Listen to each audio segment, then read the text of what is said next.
Here at Dare We Say, we know that the holiday season can be a little rough, a little tough, a little anxiety-inducing, especially if you have to share the dinner table with a racist, homophobic, and Trump-supporting uncle.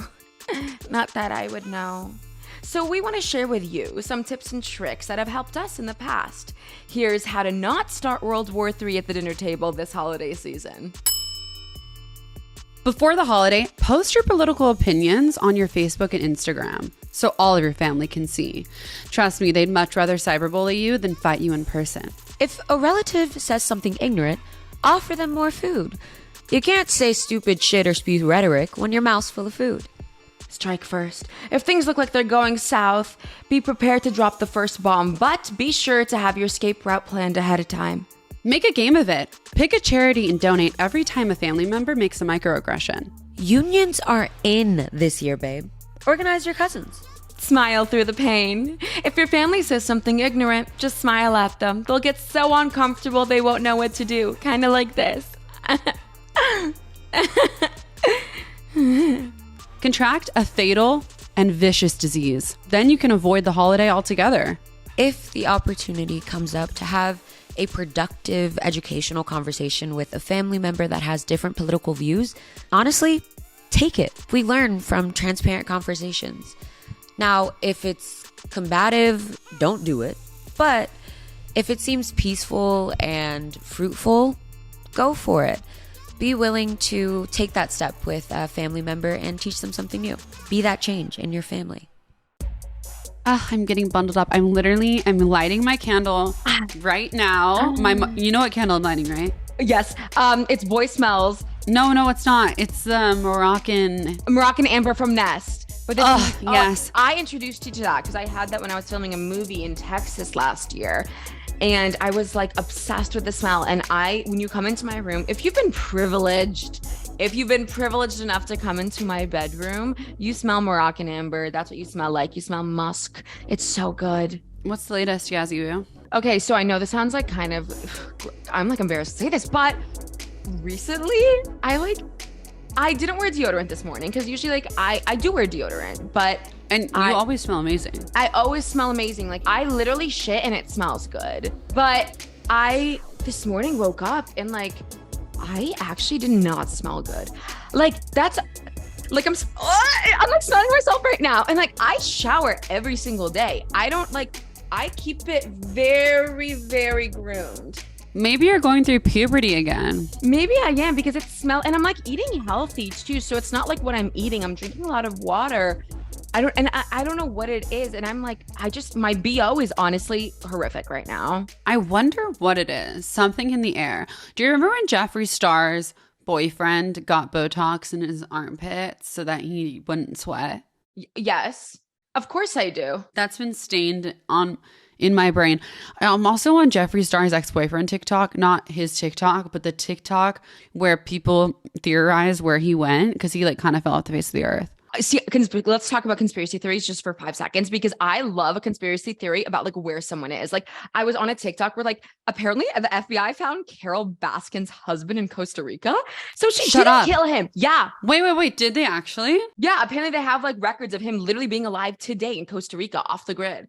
Wait, so what did she say about him originally? Did she just say that he died or did she say that No, she was he just literally dipped. Okay, so that was a year ago. Okay, wow, we're a year old to this news. No, but remember, I just want to take a second and pay an homage to the Tiger King era of 2020. That was I feel it had a grip on everyone's fucking neck. This is literally the quote that she gave to a television show. She said, "I don't know how it is that Homeland Security says he's alive and well in Costa Rica, but I'm glad to hear it." That doesn't sound like the words of someone who is happy their husband is alive. Also, I love that she's questioning Homeland Security. I mean, I guess I would too. I don't know. If you go to zoos or SeaWorld and all of that, for entertainment, you're fucking weird to me. A couple of days ago, one of my cast members were yeah, I think I'm going to go to SeaWorld because I'm in San Diego right now. And I was why? Who the fuck would say it? Unless you're 4 years old or a literal fucking maniac, you shouldn't be at SeaWorld. No, you shouldn't be at SeaWorld. What happened to Shamu? What happened to Shamu?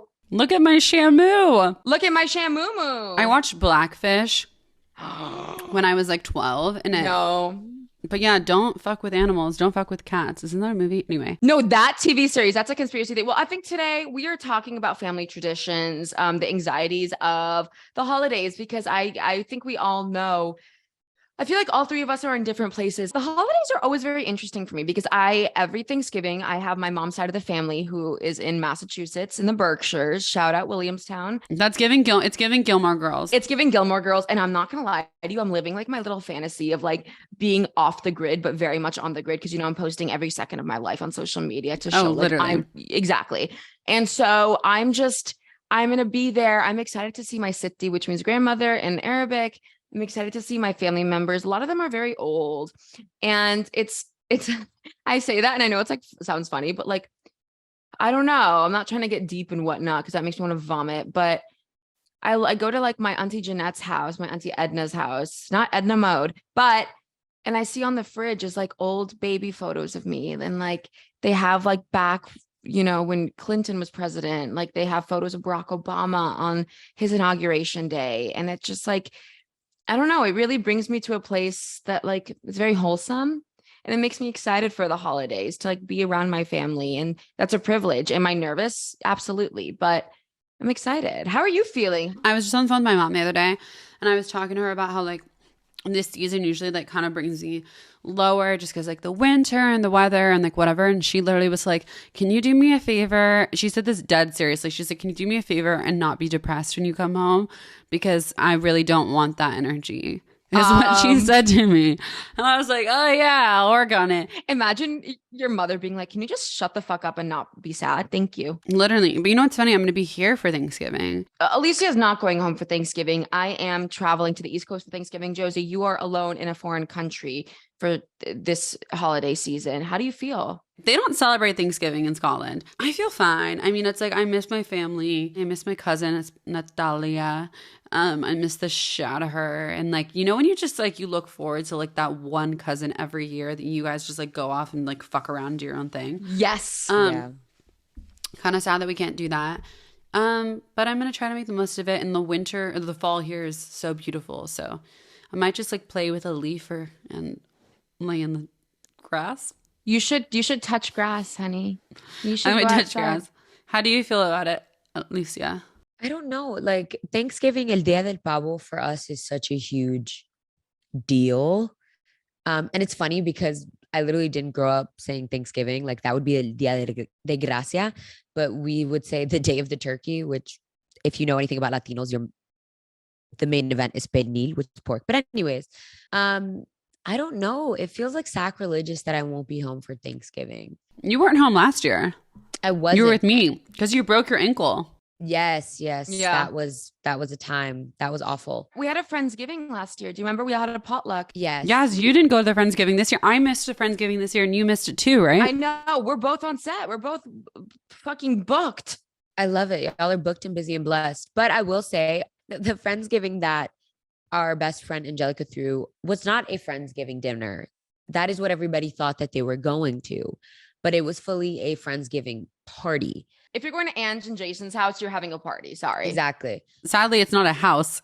It's an apartment. And there was like over 70 people there.